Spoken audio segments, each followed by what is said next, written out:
Ben Simmons ended up with 7 points, 7 rebounds, 4 assists, and 5 turnovers. That's 13 turnovers between Embiid and Simmons. Why has it been so hard for Ben Simmons to get himself together in this series? How much do I love tall point guards? What if they're also left-handed? Oh, it's even better, right? Yeah. It's even better. Yes. And this is only his second year, okay? Players do improve. But here's what I want to acknowledge. Anytime somebody walks into a gym, and please challenge me on this, anybody that can hear my voice, what's the first thing you do when you walk into a basketball gym? Get some shots up.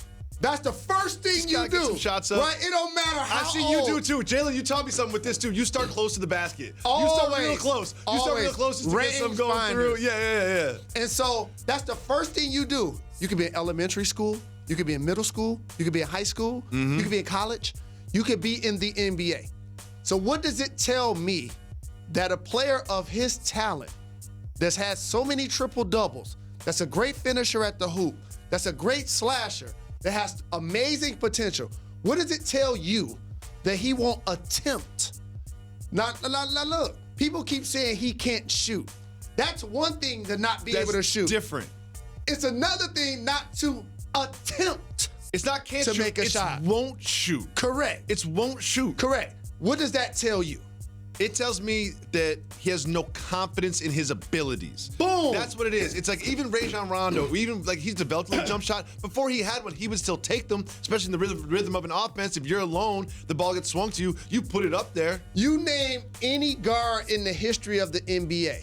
I don't care if they were considered an all-time great shooter or one of the worst shooters of all time. They still attempted shots. For a guy of his talent not to attempt shots, and you're gonna pair him with an anchor like Joel Embiid, usually what you like to do is build around your best player's strengths and have 14 other guys that are gonna mask their weaknesses. So during the regular season, you can run up and down and you can flow at 3-on-2s, 2-on-1s, it's steals, it's deflections. Ben Simmons is virtually unguardable during the regular season. Of course. But when the postseason happens, where do you want Joel Embiid to catch the ball? In the post, please, sir. Okay, so if he's on the post and he won't attempt shots outside of the paint and he can't shoot free throws, he's on the baseline too. Well, guess what his man is doing? Doubling and or triple teaming Embiid. And that's why it led to so many turnovers. A lot of those turnovers that you saw were when Embiid gets doubled, he tries to pass out, and he just can't do it because they're not spaced the same way they should be. And let's take a look at, just like we did Embiid, take a look at the production from Simmons between the first round and the conference semis. Almost half as many points, almost half as many rebound assists, and the plus minus, well, a funky stat. That's a big swing. And is this just the competition, or is this because they're scheming against these two? They're scheming against these two. They're loading heavy on the paint by having Kawhi Leonard guard him. See, Kawhi's guarding Ben. And guess what happens when Ben goes to the baseline? Kawhi's near roaming. the ball. He's roaming. He's getting those big near the balls. ball. He's getting near steals. the ball. Yep. Okay, and that you want him away from the action, not a help side defender from the action. So here's what I think is going to end up eventually taking place. When you have two very talented young players like this, you have to decide which one, if not both, you're going to build around. But both of these very talented young players have fatal flaws. Embiid can't stay healthy. Yep. No fault of his. And Ben Simmons won't shoot the ball. That's not going to change this season, and it's not going to change next season, and it's not going to change the year after that. So if you're Philadelphia, you ask yourself, do you want this next year? A team that just lost. Now, by the way, they're losing this year in the playoffs. They lost last year to the Celtics without Kyrie and Gordon Hayward. They're losing this year to the Toronto Raptors. They ain't getting closer to being a title contender. That's with Jimmy Butler and Tobias Harris, who may or may not be in the uniform next year. So what I think is going to eventually happen, Tell us, is they're going to settle on building around Joel Embiid, which forces you to trade Ben Simmons. You're going to trade someone going into their third year or in their third year with so much potential that maybe will develop a jump shot and change his game. But you're trading him on a rookie deal.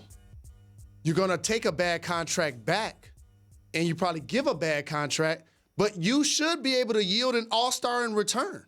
This is why you're selling high early.